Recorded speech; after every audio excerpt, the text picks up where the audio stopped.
FBR ने आइंदा budget में अमीर अफराद पर कोरोना टैक्स आयद करने पर गौर करना शुरू कर दिया है।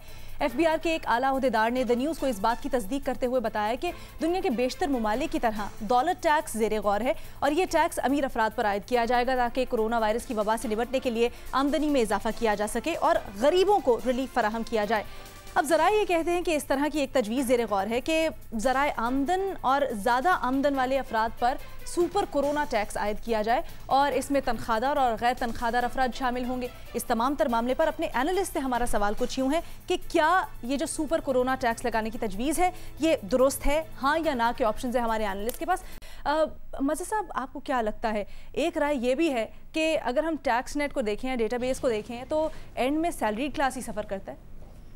देखिए, रिलीफ आप अब गरीब को डिफ़ाइन करना चाहिए। दूसरे ये कि बिल्कुल रिलीफ मिलना चाहिए, लेकिन रिलीफ से ज़्यादा बेहतर चीज़ ये है, और यौम मई भी आने वाला है, बेहतर चीज़ ये है कि आप उनकी नौकरियों का तहफ़्फ़ुज़ यकीनी बनाएं।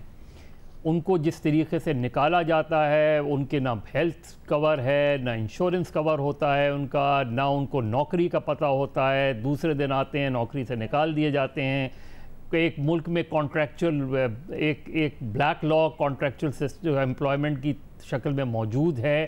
तो अगर वज़ीर आज़म वाकई चाहते हैं गरीबों और मज़दूरों का तहफ़्फ़ुज़, देखिए आप पैसे दे देंगे, कुछ 1-2 महीने चल जाएंगे, महीना चल जाएगा, लेकिन अगर आप उसकी नौकरी को तहफ़्फ़ुज़ देंगे और उसको कानूनी तौर पे यकीनी बनाएंगे, वो जितना बड़ा रिलीफ मज़दूर के लिए, मज़दूर तबके के लिए होगा, नौकरी तबका पेशे के लिए होगा, उससे बड़ा रिलीफ और कोई नहीं हो सकता। उसकी ग्रेजुएटी, उसका प्रोविडेंट फंड, इन चीज़ों को वज़ीर आज़म को चाहिए कि यौम मई के मौके पे ऐलान करें इन चीज़ों का और इसको कानूनी शक्ल दें। बाकी रिलीफ आप देते रहें, वो अच्छी बात है, ज़ाहिर है जो सूरत हाल है उसमें जितना रिलीफ मिले अच्छा है, लेकिन अगर नौकरी का तहफ़्फ़ुज़ होगा तो मेरा ख्याल है उसके ख़ानदान को वो रिलीफ मिलेगा।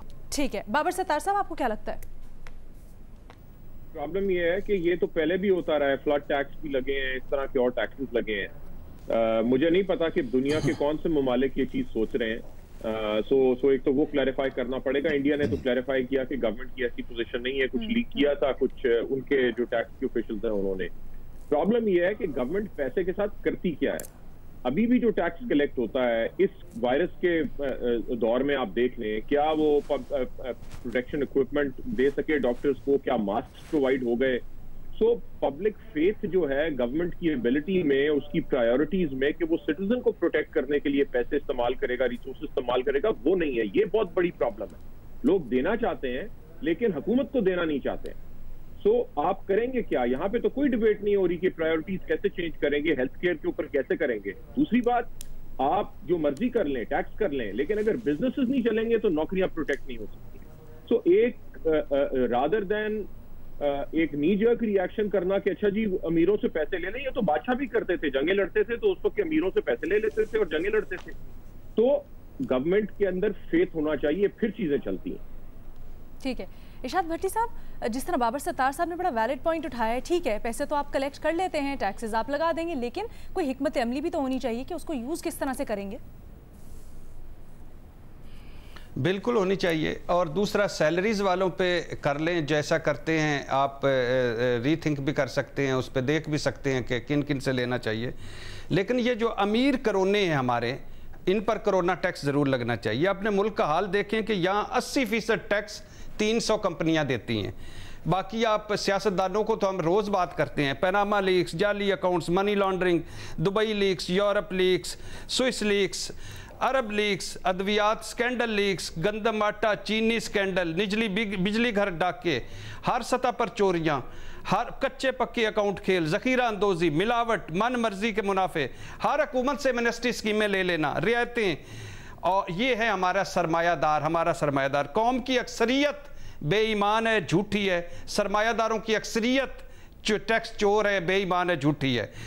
अकेले बिल गेट्स ने पोलियो छोड़ दें उसका, अफ्रीका में 10% गुर्बत कम की है। इन मगरमच्छों की वजह से हमारे यहाँ गुर्बत बढ़ी। और अच्छा, एक और बड़ा कॉन्सेप्ट है, ये खैरात बड़ी करते हैं, और खैरात करते हैं तो रोज़ बरोज़ गुर्बत क्यों बढ़ रही है? गुर्बत खैरात से नहीं, इंसाफ से कम होती है। और ऊपर ये हराम मालों में से देते भी पूरा नहीं है जितना देना चाहिए, थोड़ा थोड़ा करके आज़म बिन फजली रब्बी आगे भेजते रहते हैं। अच्छा फैसला, इन पर टैक्स लगना चाहिए। ठीक है, इस पर कुछ गुफ्तगू करेंगे छोटी सी ब्रेक के बाद।